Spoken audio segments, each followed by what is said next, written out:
Le soutien, c'est quoi? Bonjour à toutes et à tous, je suis Doris Oppenlander, professeure de chant, coach vocal et spécialiste de la voix parlée et de la voix chantée. Je suis trop contente de vous retrouver aujourd'hui pour cette deuxième partie de debunk sur la technique vocale. Pour ceux qui découvrent la chaîne, le concept de cette série de vidéos va porter sur le fait de démystifier tout un tas de termes techniques et d'idées préconçues sur le chant et sur la technique vocale. Parce qu'on entend parler de plein de choses, mais on ne nous explique pas vraiment à quoi ça correspond toutes ces choses-là. Si vous ne l'avez pas encore vu, je vous encourage très fortement à aller regarder la partie 1 qui s'affiche juste ici. Vraiment, j'insiste, regardez la partie 1 avant de regarder la partie 2, non seulement parce que c'est intéressant, mais en plus parce qu'il va y avoir un certain nombre d'informations qui vont faire le lien par rapport à ce qu'on a vu dans la partie 1. Donc si vous n'avez pas vu cette partie-là, vous risquez de rien comprendre à cette vidéo. Le soutien, c'est quoi? Impossible de parler de soutien sans parler de son. C'est quoi un son? Un son, c'est avant tout une sensation auditive. Elle est générée par la mise en vibration d'un élément, ce qui génère une source sonore et ça va se propager dans l'air. Donc on a cette idée que quelque chose va déclencher une action, en l'occurrence une action musculaire, et cette action musculaire va mettre en vibration nos cordes vocales qui vont ensuite produire un son. Dans la précédente vidéo, on a parlé de respiration et notamment d'expiration. Avec cette vidéo, on va faire le lien par rapport à certaines informations que l'on a déjà vues précédemment, à savoir qu'est-ce qui se passe au moment de l'expiration. On a vu que lors de l'expiration, il y allait avoir plusieurs groupes musculaires qui allaient s'actionner. On a d'abord les intercostaux, qui sont les fameuses petites portes battantes dont on a parlé la dernière fois, qui vont aider les poumons à s'extendre et à se vider. On a aussi le groupe abdominal avec le muscle transverse. Ça, c'est le groupe musculaire qui va intervenir plutôt sur l'expiration forcée, c'est-à-dire dès lors qu'on va sortir de l'expiration naturelle. Par exemple, si je veux prolonger une note, au bout d'un moment, il va y avoir les abdominaux qui vont rentrer en tension et qui vont gagner en tonus. Donc expiration, le diaphragme remonte et les abdominaux et les intercostaux vont aider le diaphragme à chasser l'air des poumons. Je vais pas m'étendre là-dessus, on en a déjà largement parlé sur la première vidéo. Donc plus on va chanter longtemps, plus le tonus des abdominaux va augmenter. Cette contraction va impacter notre son à 3 niveaux. D'abord, ça va impacter le volume de notre voix. Si je mets une main sur mon ventre par exemple et que je fais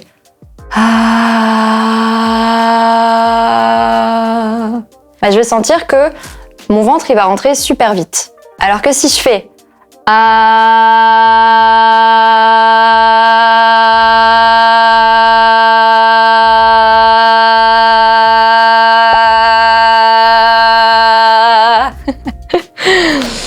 j'ai décalé du coup. Là, clairement, sous mes doigts, je sens que le mouvement, il est carrément plus progressif. C'est-à-dire que les abdominaux vont pas rentrer d'un coup, ça va vraiment se faire au fur et à mesure. Ça va aussi impacter la fréquence de notre son. La fréquence, c'est quoi? C'est simplement la hauteur d'une note. Si je fais cette note-là, par exemple,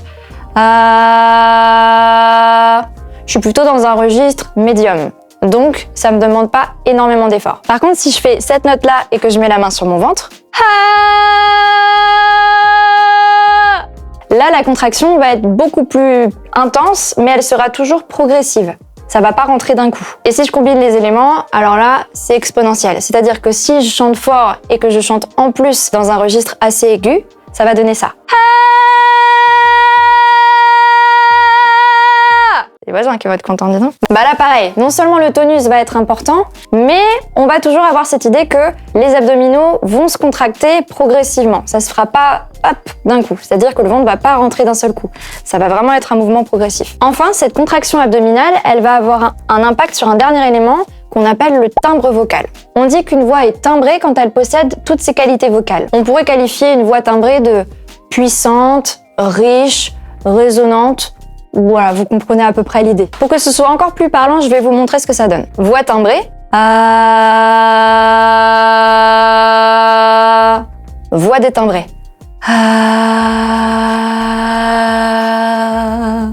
Donc cette contraction abdominale, c'est un peu l'usine de production de notre son. C'est dans cette zone que va se jouer la fameuse action musculaire qui va ensuite engendrer la mise en vibration des cordes vocales. Elle va fournir l'énergie nécessaire pour expulser l'air, et c'est ce qui va nous permettre d'ajuster notre débit d'air. Le débit d'air, c'est simplement la vitesse à laquelle l'air va remonter à l'air libre depuis sa production jusqu'à la mise en vibration des cordes vocales. C'est ce qui va définir si notre voix est timbrée ou non. Il représente la quantité d'air que l'on va vider, gaspiller, en soufflant ou en chantant. On peut voir les cordes vocales comme un espèce de robinet d'air. C'est-à-dire que plus la quantité d'air que l'on vide est grande, plus notre voix va être détimbrée. Si je mets une main sur mon ventre et que je parle comme ça, là je sens clairement que mon ventre il va rentrer d'un coup et j'aurai aucune résistance et du coup là je suis déjà à bout d'air et je peux même plus finir ma phrase. Maintenant si je parle comme ça, de manière tout à fait normale, ma voix elle est timbrée, elle est pleine, j'ai pas de problème de diction et on entend clairement que dans ma voix,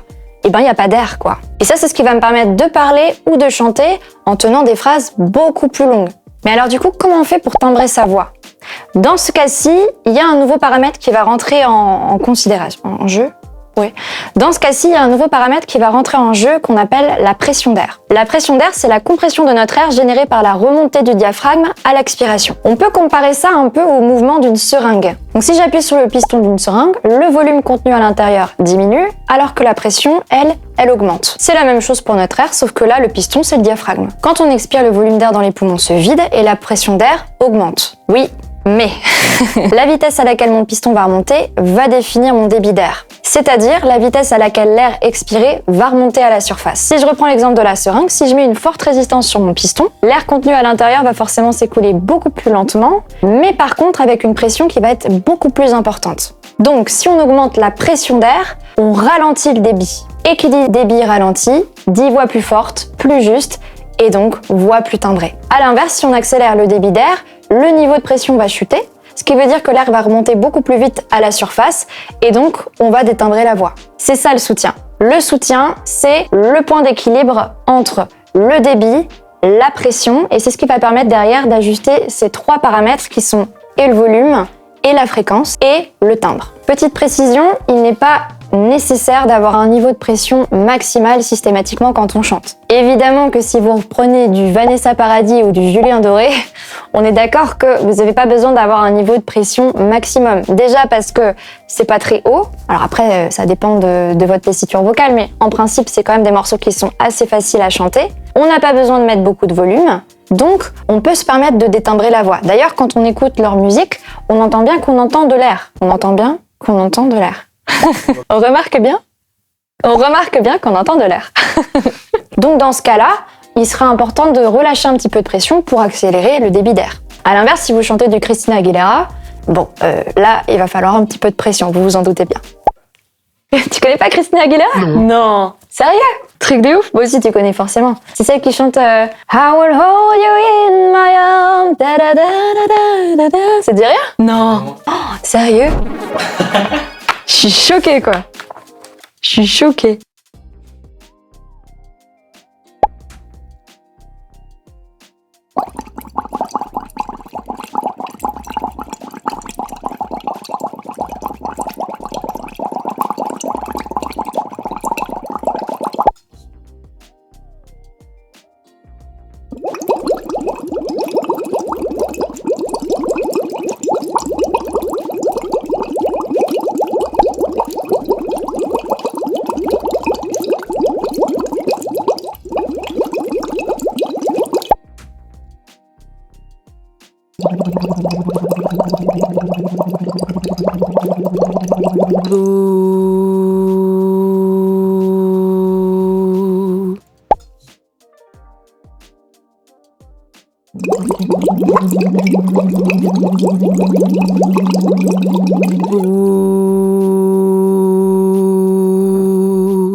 Two plus two equals five, and I'm the love of your life.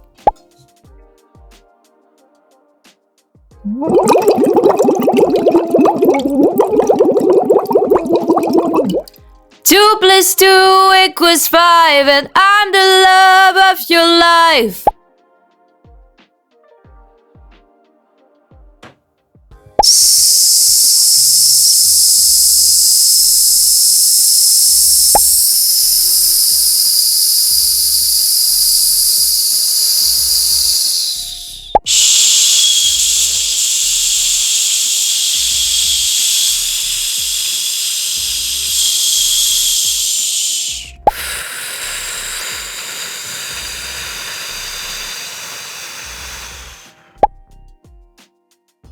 Two plus two equals five, and I'm the love of your life.